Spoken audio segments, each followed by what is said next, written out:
What about prevention? Are there particular bug repellents?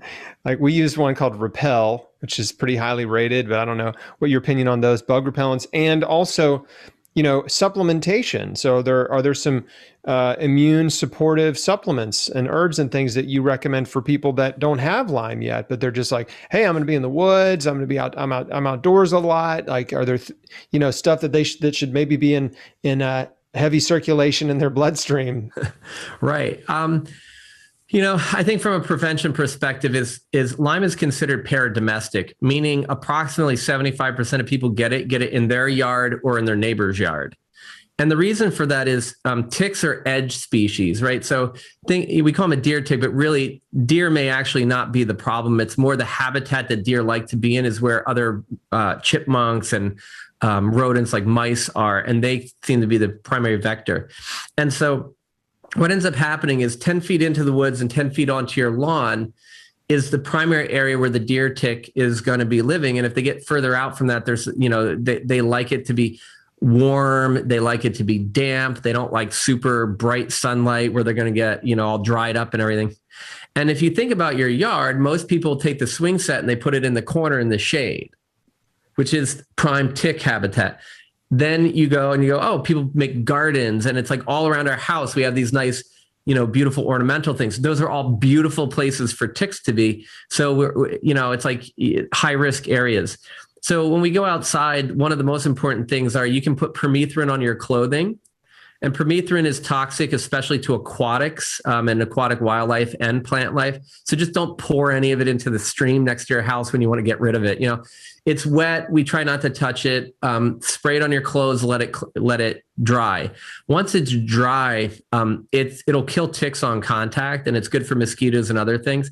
But it's non-toxic to us. And if we spray it at home, you'll get 6 to 8 washes out of it. If you send it off to a company like Insect Shield, they'll actually professionally impregnate your clothes essentially, and it'll last like 60, 70 washes. What's really cool is that once it's dry, there's no smell, there's no toxicity. And they've done studies where even if you only put on your shoes and socks, you can decrease the number of ticks on you by something like 70% just by spraying your shoes and socks. Wow. So if you're like me and you're like, I don't want to get Lyme, but I also don't want to spray my clothing with all this stuff, at least on your shoes and socks. And just so all the listeners know, permethrin is actually used in scabies treatment. So we'll have people put it on at like 100 times the dose you would put on your clothes directly on your head and leave it there and on your skin. So it's not like we don't use it on humans, but I certainly don't want to be messing with it too much, just in case. And then I use cedar side. They have a tick repellent. Like some of these natural herbals are really good to spray on other things. And I spray my dog gets top spot too, but I spray on his paws and his legs and his underside some of these herbal repellents. You get the ones that are safe. And cedar oil with lemongrass tend to be my main go-tos, and just get a good concentration. And then the other thing is, come in, take your clothes off. If you put them in the dryer right away, depending upon how fast your dryer heats up, you can kill ticks off right away. So you don't want to put them through the wash because they're not going to die. But if you just throw them right in, if it's electric dryer, it's usually 5 to 10 minutes. If it's a gas or a propane, it might be longer, like 20 to 30 minutes. You just got to get it up and make it super dry, and then they die. And then I just recommend people take a shower as soon as they come home. I've washed more ticks off me, before they had a chance. So typically if you look at the nymph deer tick, which is the size of a poppy seed, literally a poppy seed, transmits about 95% of Lyme because it's a no-see-em. People miss it. The adult female will bite us. That's about 5% of the transmission. The female feeds for 5 to 7 days, but the nymph typically 4 days. And going back for a second to the transmission is the first day, it's like 5 to 10% transmission or maybe less. Not impossible, but it's very low. The thing is, the tick can go from your big toe to the top of your head in 60 seconds if it wants to, but it'll walk around and it'll look for these warm, wet places to hide. And it usually doesn't bite right away. So if you have that, even if you've been out hiking all day, come in and take that shower and rinse it off. The other thing, when you're outside, like in the summer, I don't really like to wear like all this like big garb and stuff. I do my shoes and my socks if I happen to be wearing shoes and socks as opposed to flip-flops or something. But I like to wear compression shorts. And if you're really going to be in an area that's high risk, a compression shirt.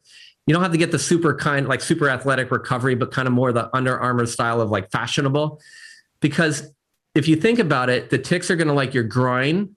They're going to like your armpit, your ears, and your hair. Now they'll bite you other places, but they're high yield places.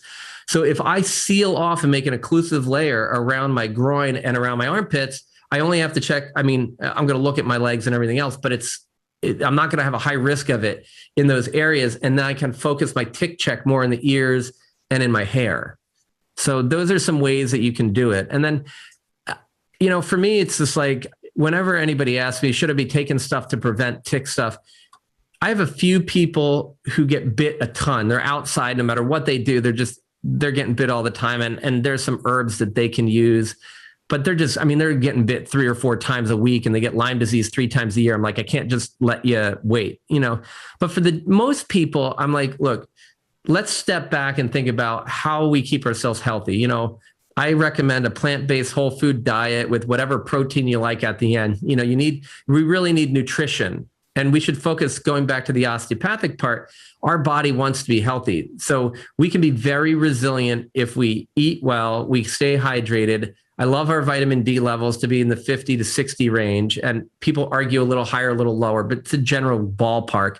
Measure the blood levels, because this helps you stay resilient. And then if you think about things that keep inflammation down and immune system function up, well, nitric oxide does, melatonin does, vitamin C does. We know this from a lot of COVID research, but we've also known this forever. So a couple of things I recommend people do is get up, get outside in the morning, get some fresh air, calm down, get some sunlight.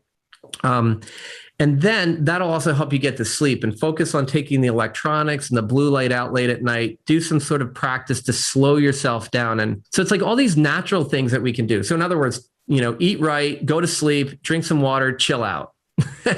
and then also go outside and have this mindset that you're going to go have a good time. Because everybody I know goes in the woods afraid of Lyme gets Lyme. And everybody just goes out in the real world, has a good time, and they occasionally get Lyme, but it's not a big deal. Thanks for watching. If you like what you just saw, why not subscribe? Here's a link to do that. And if you'd like to watch the full interview, you can find it at chrisbeatcancer.com. There's a link to it in the description right below this video.